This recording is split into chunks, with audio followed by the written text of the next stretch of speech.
तीसरा नमूना आपकी खिदमत में आ रहा, ध्यान से सुनिएगा इसको। आप देखेंगे कि औरतें झाड़ फूक कराने वाले के पास जाती हैं। एक औरत आई, झाड़ फूक वाले से कहा कि देखिए मेरी तरकीब मजबूत कर दीजिएगा, जो पैसा चाहिए आपको मिलेगा, बात बात पर मेरा शौहर हमको मारता है, आप ऐसी तरकीब कर दीजिए कि कभी उसको मारने की नौबत ही ना आए। तो कहा कि एक काम करो, मैं पानी पर दम कर देता हूँ, जब भी झगड़ा शुरू हो मुंह में ले करके उसको बैठ जाना, कुछ बोलना नहीं। अब क्या था, जिंदगी भर का झगड़ा 1 मिनट में ख़त्म हो गया कि झाड़ फूक करने वाले को पता था कि औरत की ज़बान चलती होगी, मर्द का हाथ चलता होगा। चौथा नमूना आपकी खिदमत में आ रहा, बहुत ध्यान से इसको सुनिएगा। जब देखेंगे आप बेटी जब रुखसत होकर के ससुराल जाती है तो घर के सारे लोग रोने लगते, नानी भी रोती है, दादी भी रोती है, यहाँ तक कि मगरमच्छ के आंसू ये बाराती भी बहाने लगते। तो बेटी रुखसत हो रही थी, सारे लोग रो रहे थे, मगर एक आदमी हंस रहा था।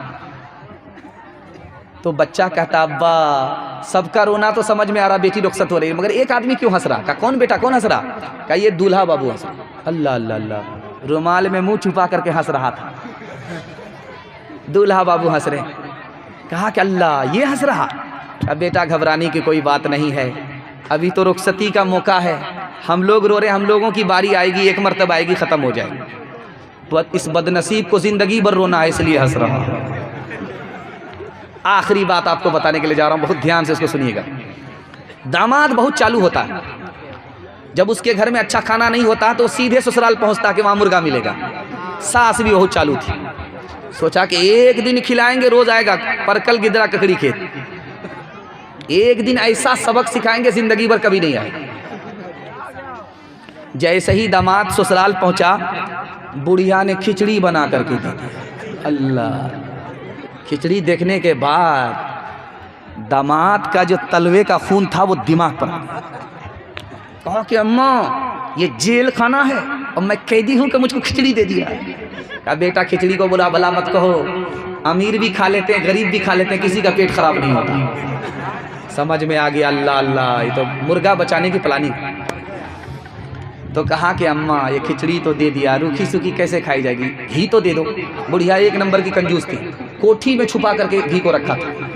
अब वहाँ से निकाला, खिसिया करके जो खोला तो सारा घी गिर गया।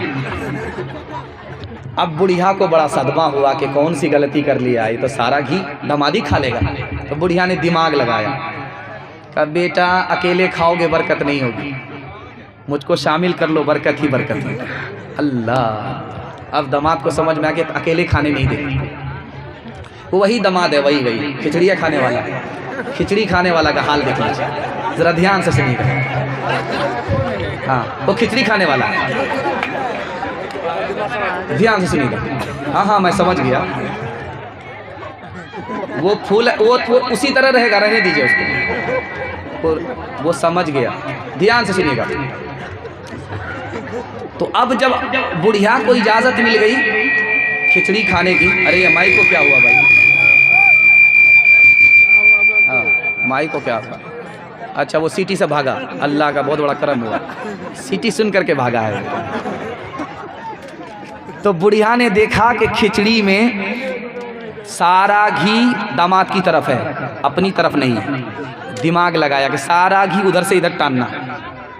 बुढ़िया ने कहा कि बेटा मैं तुमसे नाराज़ हूँ, फला महीना मेरी बेटी को ये दुख दिया है, ये दुख दिया है, ये दुख दिया है, सारा घी इधर टान लिया।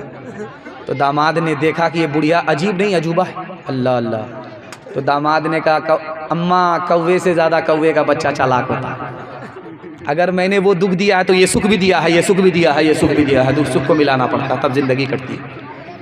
आप देखेंगे आदत है, जब पहली मर्तबा बेटी ससुराल से मैके आती है तो मोहल्ले भर की औरत घेर लेती है, सारी औरत घेर लेती है। अब उस लड़की से सवाल जवाब होता है,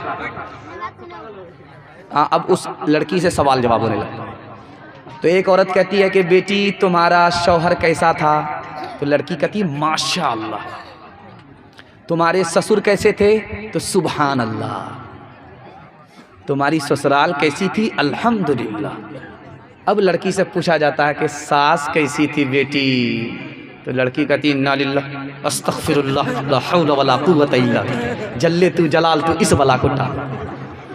تو ماں ہوتی ہے، سمجھ گئی کہ میری بیٹی کو سب پسند ہے، ساس پسند نہیں ہے۔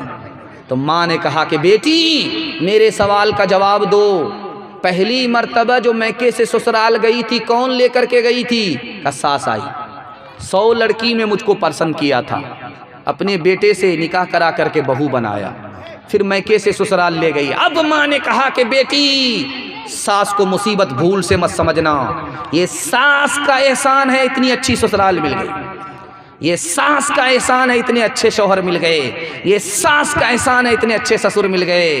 ساس مصیبت اور بلا نہیں ہوتی، کبھی ماں ہوتی ہے، کبھی ماں کے برابر ہوتی ہے۔ انشاءاللہ ہاتھ اٹھا کر کے وعدہ کیجئے، بیٹی کی طرفداری میں داماد جیل جائے گا، ہاتھ اٹھائیے انشاءاللہ۔ کردار بد پہ خود ہی یہ غصے میں آئے گی، شوہر دکھائے ڈنڈا تو یہ جھاڑو دکھائے گی۔ کردار بد پہ خود ہی یہ غصے میں آئے گی، شوہر دکھائے ڈنڈا تو یہ جھاڑو دکھائے گی۔ کردار بد پہ خود ہی یہ غصے میں آئے گی، شوہر دکھائے ڈنڈا تو یہ جھاڑو دکھائے گی۔ قاصر اسی لیے تو کوئی برکت نہیں رہی، فاطمہ سی اب کوئی عورت نہیں رہی۔ جلسہ آپ کا ختم ہو گیا، آپ سے وعدہ لینا ہے، زندگی بھر کے لیے جلسہ کامیاب ہو جائے گا۔ ہاتھ اٹھا کر کے وعدہ کیجیے، اللہ کی عبادت کریں گے انشاءاللہ، رسول اللہ کی اطاعت کریں گے انشاءاللہ، مخلوق کی خدمت کریں گے انشاءاللہ۔ اور 3 کام آپ چھوڑ دیجئے، میں گارنٹی لیتا ہوں آپ کو جھاڑ پھونک کرانے کی بھی ضرورت نہیں ہوگی، تعویذ لینے کی بھی ضرورت نہیں ہوگی۔ آفت اور مصیبت 3 وجہ سے آتی ہے، گناہ کی وجہ سے، حرام کمانے کی وجہ سے، غلط ماحول کی وجہ سے۔ آپ 3 چیز کو چھوڑ کر کے دکھائیے، میں گارنٹی لیتا ہوں آپ گریبان پکڑ سکتے ہیں، آپ کے گھر میں کبھی آفت نہیں آئے گی۔ انشاءاللہ گناہ نہیں کریں گے، غلط نہیں کمائیں گے، غلط ماحول میں نہیں جائیں گے، ساس کو ہنسائیں گے، ماں باپ کو رلائیں گے۔ ہاتھ اٹھائیے انشاءاللہ۔ نہ کتابوں سے نوازوں سے نظر سے پیدا، دین ہوتا ہے بزرگوں کی نظر سے پیدا، نہیں سیکھا انہوں نے دین رہ کر شیخ